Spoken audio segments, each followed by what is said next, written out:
आज का विषय यह है कि ज्योतिषियों का भविष्य कथन गलत क्यों होता है। ज्योतिष को प्राचीन भारत में बहुत ही प्रतिष्ठा प्राप्त थी और मौसम को समझते समझते, प्राकृतिक घटनाओं को समझते समझते मनुष्य को के जीवन में जो कुछ भी होता है वह ग्रहों के कारण ही होता है। ऐसा विचार आने पर फिर ग्रहों का अध्ययन हुआ और कौन सा ग्रह कहाँ है उसके आधार पर जो कुछ घटता है उसे जोड़ा जाने लगा। इससे एक ज्योतिषियों की कौम कह सकते हैं, एक पेशेवर कौम सामने आई, एक शास्त्र आया और ज़्यादातर लोग उसके अनुसार भविष्य कथन करते हैं। लेकिन जब आप गणित की तरह भविष्य कथन करते हैं तब उन्हीं ग्रहों के कारण की गई भविष्यवाणियाँ क्यों गलत होती हैं, और अगर आपके खिलाफ ज्योतिषी बहुत बुरा बता रहा है तो आप कैसे, किन विचारों के माध्यम से उसके भविष्य कथन से अपने को मुक्त रख सकते हैं मनोवैज्ञानिक दृष्टि से। इसी दृष्टि से मैंने यह सोचा है कि अपने अध्ययन से जुड़ी कुछ बातें मैं आप लोगों से साझा करूं।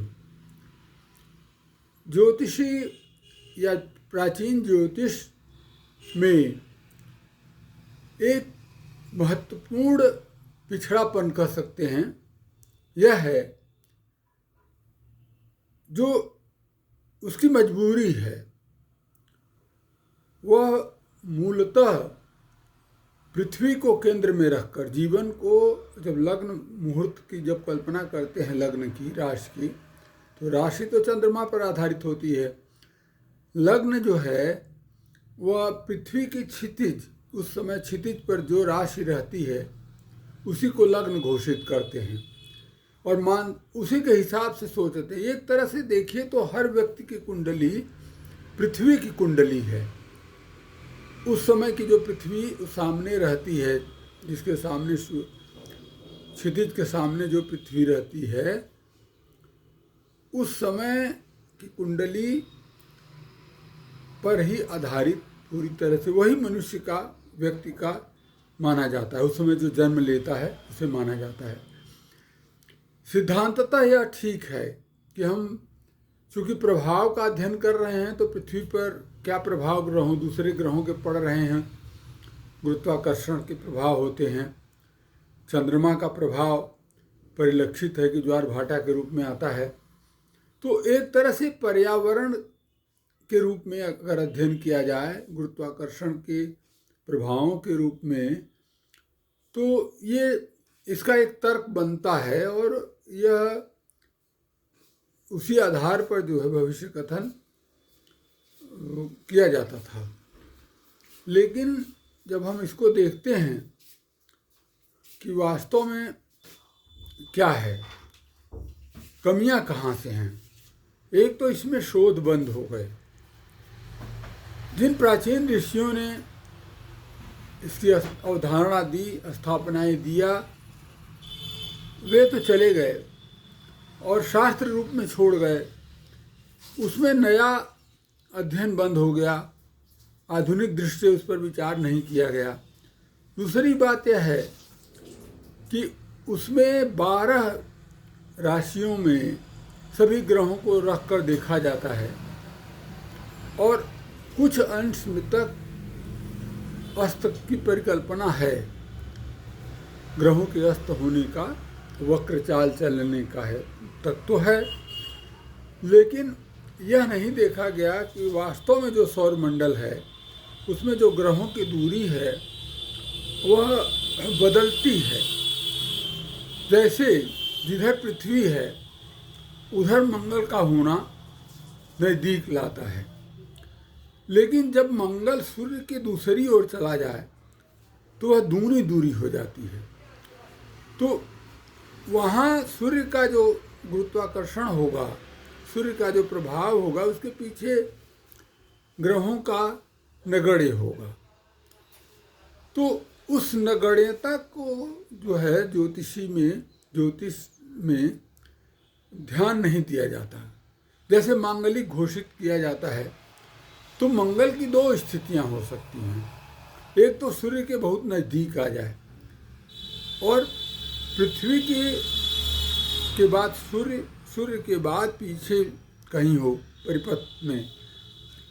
तो ऐसे लोगों को मांगलिक घोषित कर वो अभिशप्त घोषित कर दिया जाता है। लेकिन वास्तव में होता क्या है कि उनके जीवन में उनको कहीं नहीं लगता कि मंगल कुछ उनके साथ बुरा कर रहा है या मंगल कहीं है।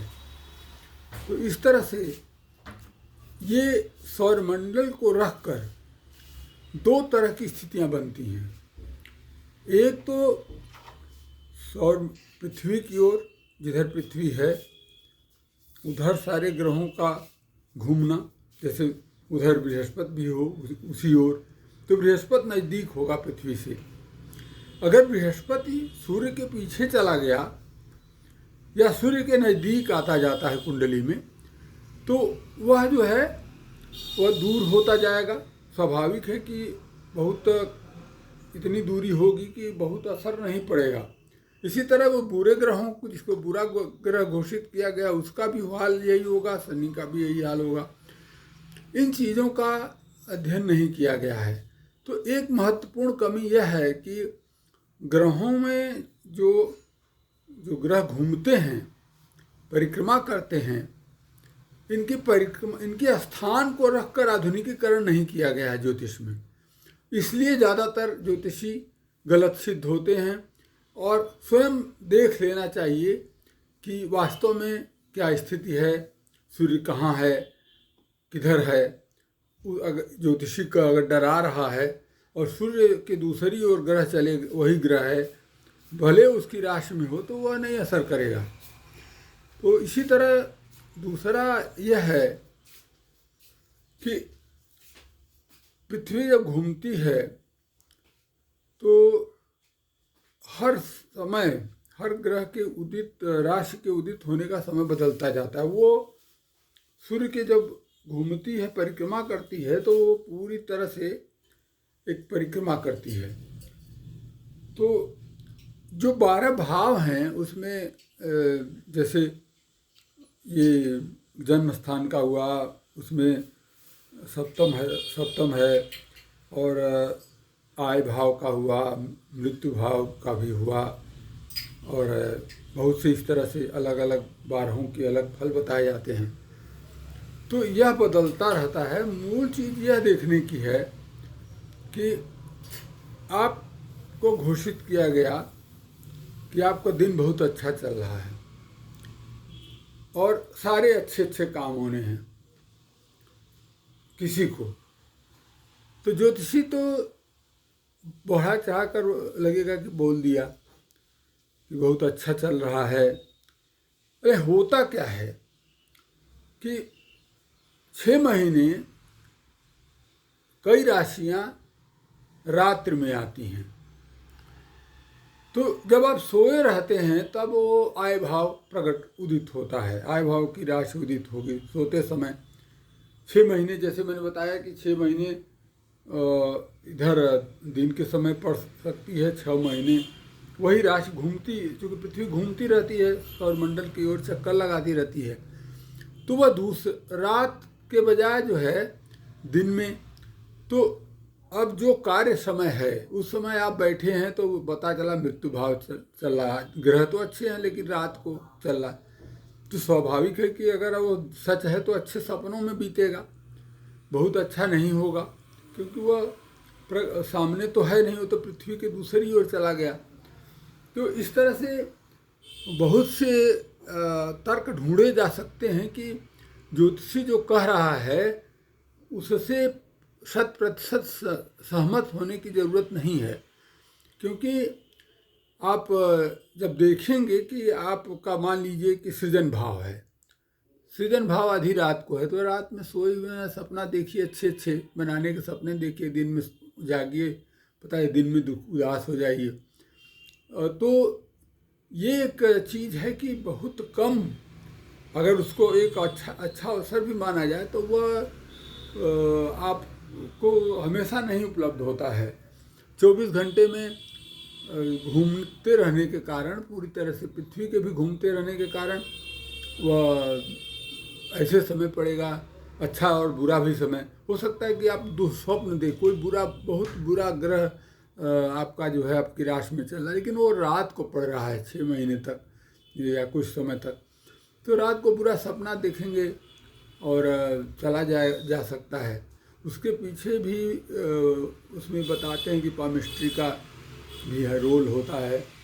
तो पामिस्ट्री का सिद्धांत है कि जैसे बहुत लोगों में मानसिक रहते हैं, चुप्पे हैं, और उनकी रेखाओं के आधार पर वो मनोजगत काफ़ी विकसित रहता है। तो ऐसा आदमी जो है क्रोध भी भीतर ही करेगा, प्रकट नहीं होगा। कुछ लोग ऐसे होते हैं बनावट से कि वह सोचते कम हैं, कर जाते हैं, तो उन पर वो असर होगा कि हाँ उसने कुछ दुर्घटना की होगी, हत्या भी कर सकता है अगर उसमें हत्या का योग दिख रहा है, रेखाएं दिख रही हैं या उस तरह की परिस्थितियां हैं। तो एक मैकेनिज्म तो है, लेकिन उस मैकेनिज्म में बहुत सी चीज़ें ऐसी हैं जो असर नहीं करती हैं। तो इस पर काफ़ी मैंने विचार किया था, क्योंकि मेरी आदत थी कि हर चीज़ जिज्ञासा के लिए मैं पढ़ता रहा और उसको सोचता भी रहा। तो मैंने देखा कि विभिन्न स्थितियों पर कल्पना नहीं की गई है, और इसके कारण इसमें डरने की बहुत ज़रूरत नहीं है, और इस पर नए ढंग से सोचने की ज़रूरत है। जिस पर कुछ संकेत है, मैं कभी फुर्सत में इस पर लिखूँगा, क्योंकि एक अध्ययन के क्रम में, और चूँकि अंधविश्वास से बिना जाने हम अंधविश्वास से भी मुक्त नहीं हो सकते, मैंने जानने की कोशिश की थी, उसके तहत ये बोलना मुझे आवश्यक लगा। धन्यवाद।